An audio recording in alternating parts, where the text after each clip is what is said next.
आज ही Doubtnut app download करें। Doubtnut पर होगा अब आपके सभी मैथ्स, केमिस्ट्री, फिजिक्स और बायोलॉजी डाउट्स का सफाया। बस अपने क्वेश्चन की फोटो खींचो, उसे क्रॉप करो और तुरंत वीडियो सोल्यूशन पाओ। Download now. हेलो स्टूडेंट्स, तो ये रहा आपका क्वेश्चन यहाँ पे। देखिए, क्वेश्चन में आपसे कह रहा है कि डैश के अतिरिक्त बुद्धि के निम्नलिखित पक्षों को स्टेनबर्ग के त्रितंत्र सिद्धांत में संबोधित किया गया है।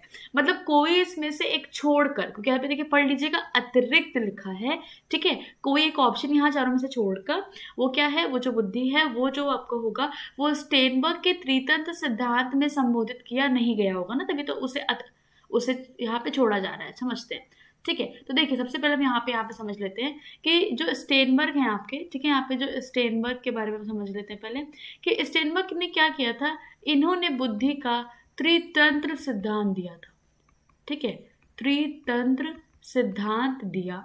ओके, तो त्रितंत्र सिद्धांत जो इन्होंने दिया था उसमें इन्होंने क्या किया था, उसके कुछ 3 उप सिद्धांत और दिए हैं। क्या दिए हैं इन्होंने 3 उप सिद्धांत में इसको बांटा है। उप सिद्धांत में क्या कर रहा है, इसको बांट दिया है। वही हमें यहाँ पे समझना है, ठीक है। 3 इसमें से सही है और एक आपको यहाँ पे गलत हो जाएगा। तो देखिए, जो पहला इन्होंने बांटा था, पहला जो आपका है उसको इन्होंने कहा था संदर्भात्मक बुद्धि, ठीक है, संदर्भात्मक यहाँ पे बुद्धि, ठीक है। इसके 2 नाम और हैं, या फिर इसे कहा जाता है प्रसंगात्मक बुद्धि, प्रसंगात्मक यहाँ पे बुद्धि, ठीक है। इसे ये भी कहा गया है और इसे यहाँ पे कहा गया है व्यवहारिक बुद्धि। इसी का यहाँ पे 3 नाम मैं आपको बता रही हूँ। जो पहला वाला है किसी भी नाम से आपसे पूछा जा सकता है, व्यवहारिक और क्या है यहाँ पे बुद्धि, ठीक है। तो ये आपका पहला हो गया। अब देखिए, इन्होंने इसी में जो दूसरा दिया ना, कि इन्होंने 3 उप सिद्धांत दिए, तो जो इन्होंने दूसरा दिया है उसमें इन्होंने क्या बताया है, अनुभव जन्य बुद्धि, ठीक है। क्योंकि इसमें इन्होंने एक्सपीरियंस के बच्चे की बात की कि वह अपने अनुभव से सीखता है। तो क्या बताया कि बच्चे के अंदर क्या होता है, अनुभव जन्य बुद्धि होती है।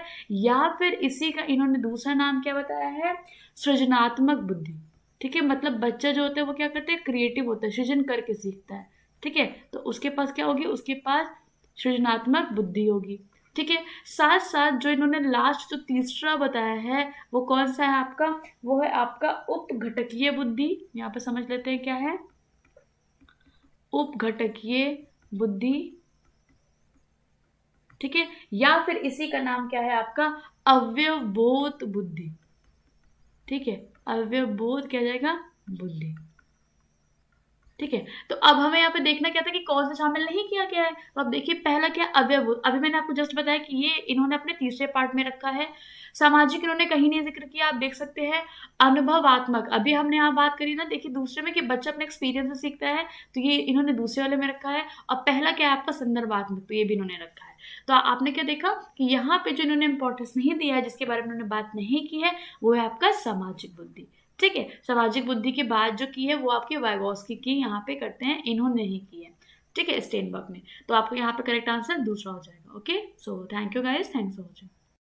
क्लास 6 से 12 से लेके नीट, IIT, JEE मेंस और एडवांस के लेवल तक 10 मिलियन से ज्यादा स्टूडेंट्स का भरोसा। आज ही डाउनलोड करें डाउटनेट ऐप या व्हाट्सएप कीजिए अपने डाउट्स 8400 400 400 पर।